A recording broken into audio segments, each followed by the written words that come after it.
बंधुगण आजिकार मुख्य उद्देश्य गत 16 एवं 17 तारीख 2 दिन धरी स्वतंत्र अधिवेशन बसला। से स्वतंत्र अधिवेशन रे आमर 3टी बिल पारित करने बैठक होइथिला। से 3टी बिल है संविधान रो संशोधन बिल आ जोटा रहा डिलिमिटेशन सीमा निर्धारण बिल एवं तृतीय है केंद्र शासित अंचल संशोधन बिल। यही 3टा बिल पारित करने माननीय मोदी जी आर मुख्य उद्देश्य थिला नारी शक्ति बंधन अधिनियम को सुदृढ़ कर मुख्य लक्ष्य। किंतु दुख और परितापर विषय भाविबा गले जो विरोध देथिले खारजर वर्तमान आज प्रतिशोध परायण यही महिला गोष्ठी होती साधारण जनसाधारण दृढ़ निंदा या दृढ़ निंदा कर केवल गोटे मुख्य उद्देश्य थिला जे महिला माने विधानसभा क्षेत्र रे किंबा एमपी सेगमेंट रे से माने चाहूना महिला माने 50% भागीदारी हो मुख्य उद्देश्य।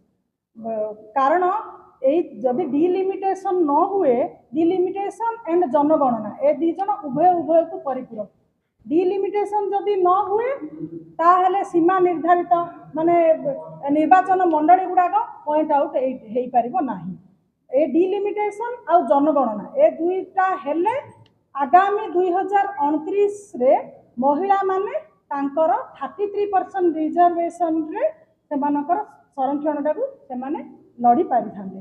किंतु दुखर विषय डिलिमिटेशन को प्रायतः मिनिमम तो ये सर्टकट पीरियड रे हुए नहीं, या 6 मास लगी जाए। एटा जदि वर्तमान इम्प्लीमेंट हो था डिलिमिटेशन देन 2029 रे महिला माने भागीदारी अंशीदारी हो पारि थांते। द्वितीय पॉइंट है सेमानकर केवल एटा से अपारिकता मानसिकता नुह से माने ईर्षा परायण।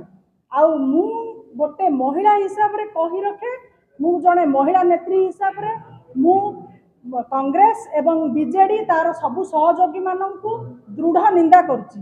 कारण मोर मुख्य गोटे कथा आमको जी अपमान करछि आमे निश्चित रूपे ताको प्रतिशोध नबु।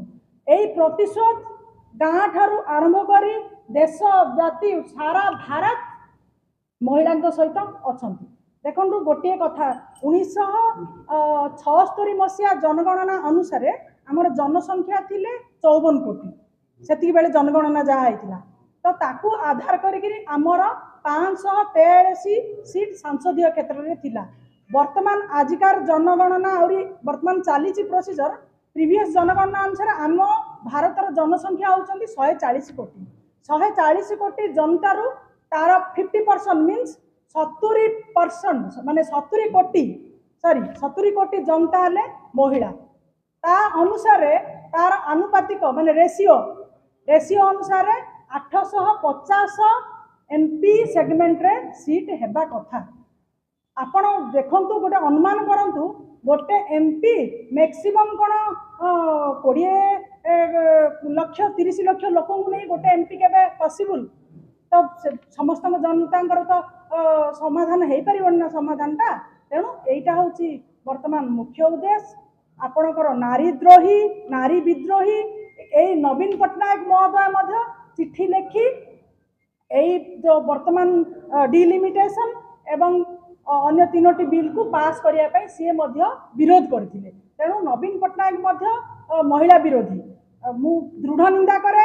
यही कांग्रेस यही बीजेडी आम आपण माध्यम आमे आगामी महिला मानू मोर अनुरोध एवं आपण जरिया मोर जनसाधारण को अनुरोध जे आगामी दिन रे आगामी निर्वाचन रे आम एरिया रो बीजेडी कोच एवं कांग्रेस कोच आमे करबा आमर दृढ़ संकल्प। आमे महिला माने वर्तमान निजे निजे सुदृढ़ हो सारिचु।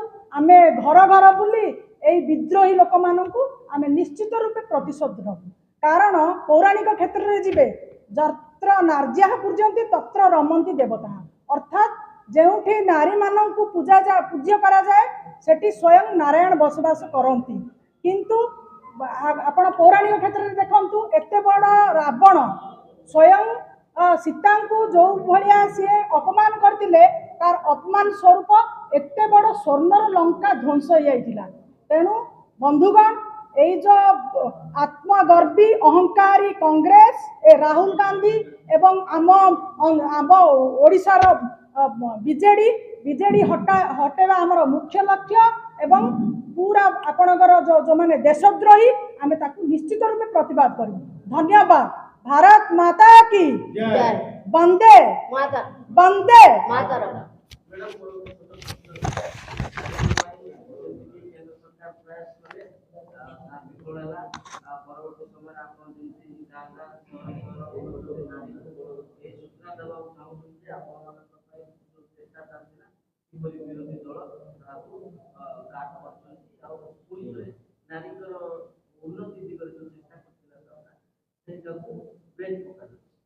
ଯଦି ଆଜି ଯଦି କହିବା ଯେହେତୁ ନାରୀ ବିଷୟରେ ଆପଣଙ୍କ ଦଳରେ ପ୍ରୟାସ ଆରମ୍ଭ କରିଛି ଗ୍ରାମାଞ୍ଚଳରୁ ୱାର୍ଡ ମେମ୍ବରରୁ ଯଦି କହିବା ସେ ସରପଞ୍ଚ କୁହନ୍ତୁ ସମିତି ସଭ୍ୟ କୁହନ୍ତୁ ବ୍ଲକ ଚେୟାରମ୍ୟାନ୍ କୁହନ୍ତୁ ଗୋଟେ ସାମ୍ବାଦିକ ବି ଯେତେବେଳେ କଣ୍ଟାକ୍ଟ କରିବାକୁ ଚାହେଁ ଗୋଟେ ମହିଳା ସରପଞ୍ଚ ତାର ସ୍ୱାମୀ ଫୋନ୍ ଲିଖୁଥାଏ କେଉଁଠି ନା କେଉଁଠି ଭାବୁନାହାନ୍ତି କି ବର୍ତ୍ତମାନ ତୃଣମୂଳ ସ୍ତରରେ ମଧ୍ୟ ଯେଉଁ ନାରୀମାନେ ନିର୍ବାଚିତ ପ୍ରତିନିଧି ଅଛନ୍ତି ସେମାନଙ୍କ ଅଧିକାର ପାଇଁ ସେମାନେ डायरेक्ट कथबार्ता होई परिबे डायरेक्ट डिसीजन ले परिबे से ऊपर दल कोन प्रयास आरंभ करबो आगामी दिन में। आज्ञा एटा वर्तमान कोन आइतिला प्रीवियस सरकार रे जो आपण कहले नारी माने लडुथिले सरपंच थिले तांकर स्वामी माने सेटा प्रतिनिधित्व करूथिले तो आमे वर्तमान हमर वर्तमान नारी सचेतन हमर मुख्य उद्देश्य हला जे नारी आमे डोर टू डोर बुली कि सचेतन करेबो आगामी आपनकर थिला मु कहूनी नारी 33% रिजर्वेशन रे महिला माने वार्ड मेंबर होइचंदी सरपंच होइचंदी काउंसिलर होइचंदी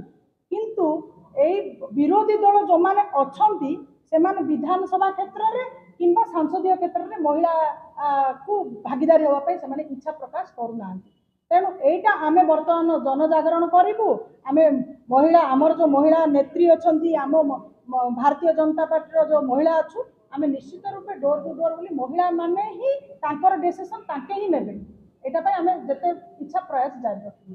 केवल विधानसभा संसदीय क्षेत्र कथा पड़ी जेतेबेले नारी को भाई आपण माने चेष्टा करछंती गां गहली को वर्तमान जाउछंती से क्षेत्रर कथा होइटा गोटे सरपंच लेडी थिले मध्य सरपंच भाबे स्वामी कॉल करंती कि से ही सब इन्वॉल्व होती एपरि कि चेयरमैन किबा वर्तमान मध्य चेयरमैन होते महिला जेतेबेले चेयरमैन को कौन जिनिस पचारे पड़े स्वामी चेयरमैन माने एक छाया चेयरमैन भाबे काम करछंती तो से घटना को केमिति सचेतनता आपण आज्ञा एटा पूर्व सरकार जे 24 वर्ष शासन करुथिला से सेई भलिया मानसिकता कर देइछन सेई भलिया मानसिकता जो वर्तमान अछि वर्तमान भारतीय जनता पार्टी तो नुआ करी एबे 2 वर्ष ला आसीची तो आमर वर्तमान किसी पौर निर्वाचन कि पंचायत निर्वाचन वर्तमान आमरी भारतीय जनता पार्टी अंडर रे तो वर्तमान पर्यंत हेई पारि नै आमे ताकू वर्तमान आगामी पंचायत वर्तमान आगु आसुची पौर भी आसुची